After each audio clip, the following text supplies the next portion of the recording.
nimekagua shule na nimepewa taarifa.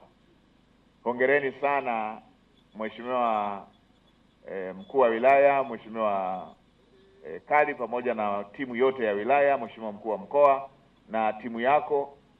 Taarifa zangu zote nilizopewa zinazohusu ujenzi wa shule hii, umezingatia thamani ya fedha, lakini pia umezingatia ubora.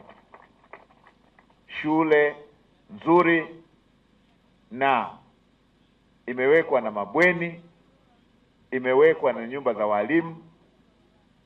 Ni vile inaanza ndio tumepokea baadhi ya mapungufu ambayo bado yanatakiwa kukamilika. Nimeambiwa jambo la fence, na hili ni jambo la muhimu sana kwa kuzingatia hata hivi mchana tumeonaona wanyama, na nimekuja kuambiwa kumbe wako mpaka chui, kumbe wako mpaka simba. Kwa hiyo inatupa sababu zaidi ya kuweka uzio. Sasa nimwelekeze mkurugenzi, hili jambo liko ndani ya uwezo wenu.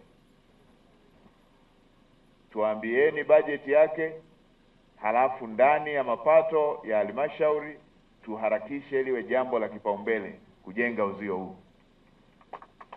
Na kama kuna ziada yoyote ambayo mnadhani inahitaji uharaka, naibu waziri wa TAMISEMI yupo hapa. Kwa hiyo Mheshimiwa mkuu wa mkoa alisimamia hili iwe moja ya kipaumbele, tuone halmashauri wamejipangaje na tuone tunalikamilishaje hili. Sambamba na la nyumba pia na la mabweni. Kwa sababu kwa eneo hili lazima nyumba za walimu, mabweni vyote vikamilike. Kwa sababu hapaonekani kuwa na njia mbadala, ni lazima kuwa na hivi vitu. Kwa hiyo hii na yenyewe iwekeni kwenye kipaumbele hicho.